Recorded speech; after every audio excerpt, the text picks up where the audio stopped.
Washington State and Oregon are both looking to bounce back after a tough weekend in last week. I think both teams have a lot to fix. I think both teams have a lot that they wanted to go different.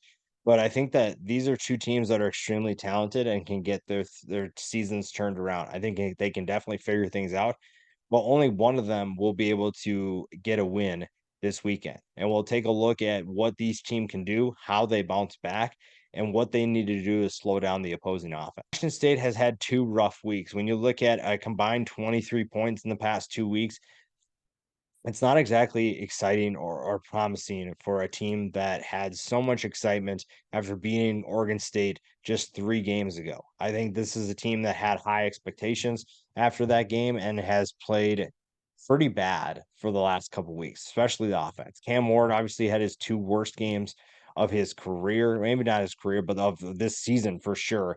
He definitely did not live up to expectations, and now they're looking to get back on track. You're facing an Oregon team that presents a ton of challenges and took Washington to the wire. Some would say that they should have won that game, but obviously they didn't.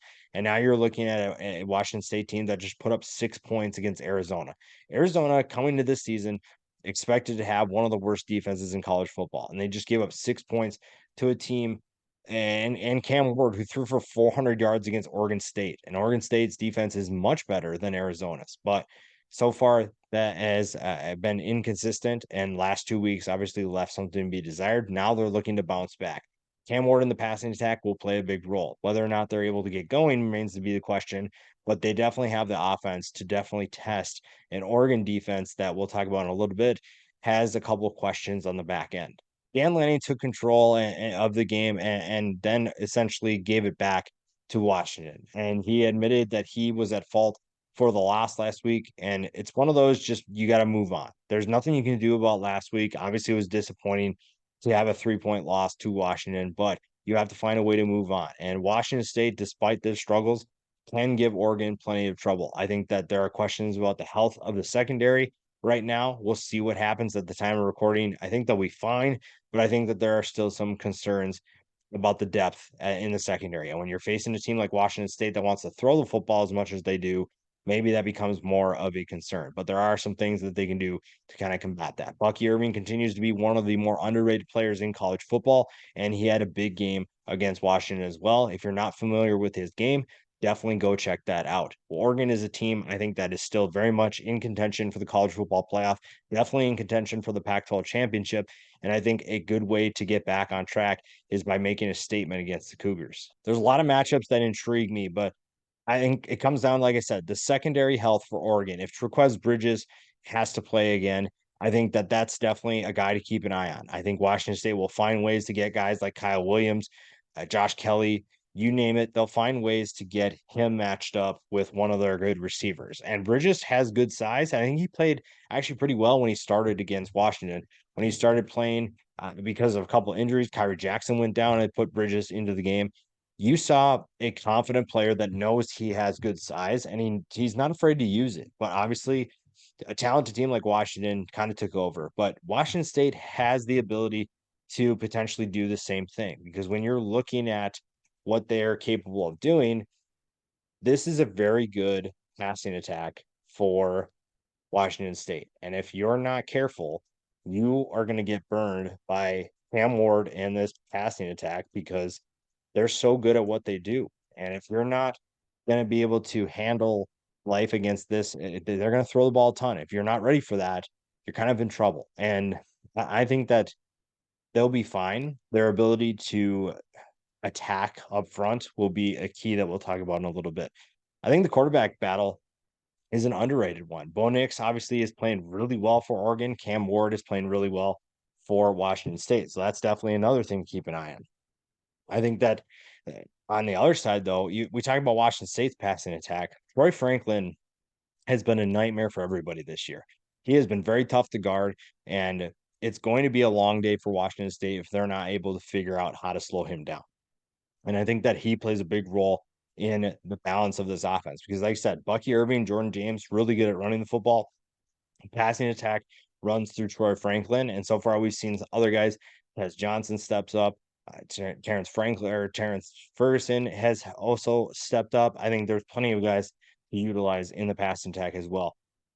We'll talk about keys here because you have to, for both teams, find a way to bounce back. Last week didn't go the way how either of these teams wanted it to go. So finding a way to bounce back really determines how successful this team will be going forward in the future. Because if you're not able to handle a little bit of adversity, because right now Washington State lost 2 games in a row and they're in danger of losing 3 in a row.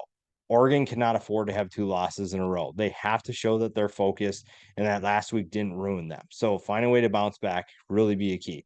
Attacking the secondary for Washington State, I think, has to be a key. Obviously, you're going to throw the ball a lot, and that seems kind of obvious that they're going to do that. But attacking the secondary that maybe has some concerns could play a big role as well. Handling business up front. Oregon, one of their keys is attacking this offensive line for Washington State. And that's what they did against Washington. I think they did a really good job of getting after Michael Penix Jr., and they're going to do the same thing against Cam Ward. Whoever wins that battle determines how successful Washington State is. Moving on, like I said, with Oregon, you just move on from last week. You could say that, yes, we should have won that game, and you didn't. That is what it is. You can't do anything about that. Explosive plays are a big way to deject this Washington State team. You look at what Arizona did in the second half of the game. Washington State, I don't want to say gave up, but they definitely didn't have the will to continue competing. And a team like Oregon that is more talented than Arizona can do the exact same thing. There's so many players to watch this weekend because there's a lot of good matchups, but even with those within those matchups, there's a lot of potential playmakers to watch and keep an eye on. And when you look at Washington State and Oregon, you have Cam Ward versus Bo Nix, 2 quarterbacks that have bright futures, NFL futures for sure. And you look at their stats, pretty comparable so far. I think that the surprising thing is that Bo Nix has better stats right now, but I think that Cam Ward is very capable of winning this matchup in this game. I think that Washington State can definitely create a lot of challenges for this secondary for Oregon's defense, and they can get the ball out quick so that Oregon's front seven can't really do much damage. I think that they have plenty of playmakers to use too. We talked about Kyle Williams, the UNLV transfer, Josh Kelly, the Fresno State transfer, Lincoln Victor. There's been a number of guys so far this year that have stepped up, and Kyle Williams has an opportunity to showcase his talent as well. Troy Franklin, we talked about, absolute menace right now. But I think that there's a number of other playmakers too. Bucky Irving can be a contributor in the passing attack. I think that Washington State has a number of running backs that can contribute in the passing attack as well. It's not just the wide receivers and the tight ends that can get the job done. They have other players that can step up.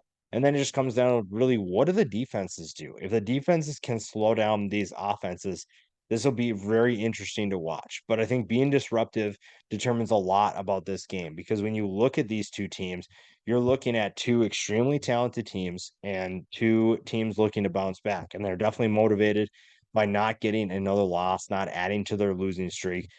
Oregon, to me, has the more stable team. They're just in a better place. I think it's easier to motivate this team after last week because you felt like you won that game. And obviously there were certain decisions that were made that you didn't capitalize on or you didn't execute, but it feels like you should have maybe won that game. Washington State just got blown out by 38. That's a very different talk. That's a very different speech. So to me, Oregon's going to win this game because they're in a better place. You don't have as much work to turn things around. But with how crowded the Pac 12 is, and if Oregon's truly not the contender we think they are, then Washington State has a chance. But because of what I think, what I've seen, Oregon to me is the team that's going to win this game.